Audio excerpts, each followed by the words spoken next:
Gospel music is worse than trap music. Gospel music is more detrimental to the community than trap music, rap music, rock, modern pop. Let me explain. There's some gospel songs where I feel like I listen to them and it's a little uplifting. It's cool. And me, I love music. I love all types of music. I listen to everything. But most gospel songs is more so about you embodying a person that needs to be saved. You lowering yourself, you minimizing yourself, and you searching for external validation. That's pretty much the basis of most gospel songs. The reason I say trap music is better than gospel music is because This is hilarious. I think this is an interesting conversation because when you look at this from a perspective of just a low level perspective, what he's saying does sound factual and is factual at a level. I mean when you listen to certain songs, secular songs, non-church songs, or whatever, they do talk about like getting after it. You know what I mean? Like, I'm getting this bag, I'm getting this money, like I'm doing this thing. I'm winning. Like Khaled, all I do is win, win, win. You know what I'm saying? Like it's all about winning. Like it's about getting to the bag. It's about getting in there and getting it and making it happen. Not all trap songs. There's some very like raunchy, crazy stuff in there. But when you juxtapose that to like what I'm saying, like a song, a Tamala Man, Take Me to the King, truth is I'm tired.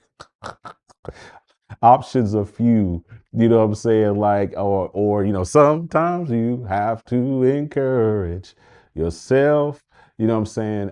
And so when you look at it on the surface level like that, you compare these apples to these oranges, there is some truth to that, some of that stuff um is very it kind of speaks to people that are in a certain space of life. But the juxtaposed argument that I'll put to him is that, like, yes, what you're saying, my brother, is true. However, it also depends on what place a person is in life. You know what I'm saying? Like what they're going through. Because if you play these songs out to their logical, like lyrical, intent, what I'm saying, you'll find that the whole message is the hope.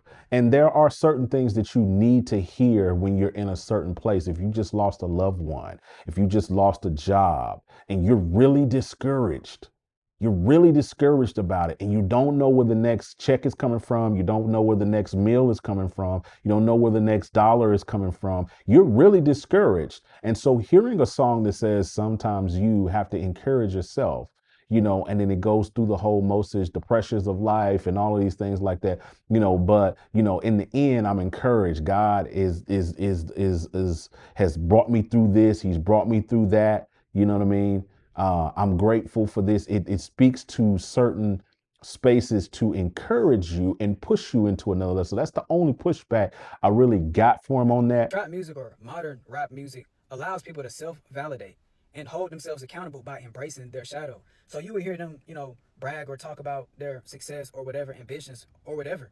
But you would also hear them talk about bad habits, low vibrational influences, which is more of a accountability, right? They're acknowledging their shadow. Whereas in this hyper Christian gospel world, you're demonizing something that's a part of you. And by demonizing your shadow or your undesirable traits, the part of you that you do not like, you're avoiding accountability. You are avoiding self-awareness. You are avoiding self-growth. You're Now, I listen. I heard a lot of gospel music in my life. I produced a lot of gospel music. You know, I don't know too many gospel songs that um, are validating low self worth.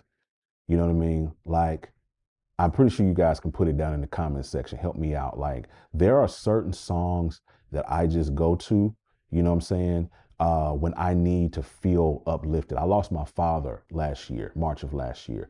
And there are certain days that I wake up and there's just a heaviness that's just on me. You know what I'm saying? I don't reach for Lil Boosie and them. I don't reach for Khaled. I don't reach for Drake. I don't reach for Kendrick when I'm feeling heavy, bro. I just don't. running from what you're supposed to be acknowledging and growing from. Keep in mind, your subconscious is easily influenced by music because of repetition, rhythm, emotion. So when you listen to these songs and it's changing who you are subconsciously, it's actually changing your entire identity. Surely. So for example, you listen to a lot of gospel music about being saved, fighting demons but overcoming, suffering and going through pain but God saving you. So what's going to happen is your subconscious mind is going to adopt these affirmations from this song, these thoughts, these beliefs from this song. And your brain, your reticular activating system, is going to look for any evidence in your life, any evidence in the real world and reality that supports these beliefs and these thoughts and these feelings that come from this song. And so that's what I'm saying. If you want your life to be centered around struggling and having the need to be saved and needing to be saved or fighting demons, then keep listening to negative gospel music. That's why I'm saying trap music better. At least they talking about money. Because if you listen to a rapper that just talk about getting money, your brain's going to adopt these beliefs. And your reticular activating system has to find evidence that supports the belief of you getting money that comes from this song. On my soul, I manifested a new job listening to Stun Like My Daddy by Lil Wayne 10 times a day. Okay, okay, bro. Say he stun. Okay, I haven't heard that song, so I can't speak to what the lyrical content of "Stun Like My Daddy" by Lil Wayne is or whatever. Lil Wayne would not be my poster child for encouraging music. That I would want on my playlist. You know what I'm saying? That's just not something that I think is that. But I get what he's saying. I see his heart where he's going at, and obviously he's listened to some things that has put him in a place where he feels like, oh, the songs are talking about demons and struggling, and it's repressive, and I don't feel encouraged. And then maybe that's where he's at in his life. Like he hasn't really went through anything that's any kind of suffering. You know what I mean? Like again, I toss back to when I lost my father last year, and when in the year before that, losing my mother-in-law. You know what I'm saying? Like I, I wasn't listening to Lil Wayne. You know what I mean? We weren't playing that at the funeral. You know what I'm saying? That wasn't on my playlist when I was driving to the funeral home. So I think I feel what this young man's heart is, and his heart is that like I think his heart is that like, yo, I want stuff in my rotation that's reinforcing what I'm trying to do. I'm trying to get after the bag. I'm trying to get after the money. I'm trying to be, this, whatever, whatever, whatever. And I want to have like good vibes and good positive, whatever, whatever. But again, you have these, it's a slippery slope. While that I do agree with him that you need garbage in is garbage out. You know what I mean? If you're listening to stuff that's remotely positive and you're putting it into your system, then the results that comes out of that, you know what I mean? What you're feeding yourself is going to be the positive outcome of that. But you have to be mature enough to be able to eat the fish and spit out the bone. Most people aren't, and that's the truth of the matter. Most people aren't mature enough to decipher between all of those things, especially when you're young and you're in a state of development, and you're reasoning and all of those things. And I can understand what he's doing, but I would challenge him like, yo, go through something, fool around and lose your mother, fool around and lose somebody that's close to you. I guarantee you, Wayne ain't who you reaching for. That ain't gonna be who you reaching for, bro.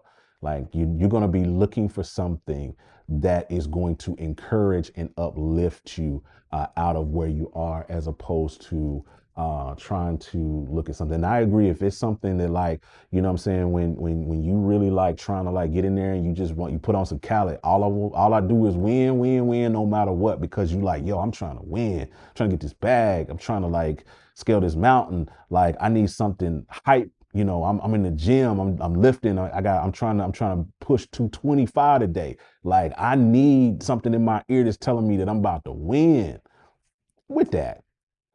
But you're not gonna be at the funeral, and you're not gonna pull up Khaled at the funeral. After your loved one tragically died, the thought process is not gonna be there about all I do is win, win, win, no matter what. Because guess what? You just lost somebody. So that's just my perspective. And perhaps that's just I tell my kids this all the time, with different things that we talk about. I'm like, yo, you just gotta keep living, bro. I feel what you're saying. I think what you're saying, I think you got a good heart in what you're saying, but at the end of the day, like it's not a monolith. You know what I mean? It's not a monolith. I get what you're saying, but what you're saying is not a monolith. There's a plus and a negative to both sides, gospel and trap. That's my take on it. You all want to thank you for making it to the end of this video. First of all, thank you for watching to the end. If you made it to the end, make sure you hit the like button, hit the share button, drop a comment, let me know what you think about everything that I've talked about. And make sure you check out the Patreon link down below. Hop over there for some exclusive content. All right. I'll talk to you guys on the next one. I'm out. Holla at your boy.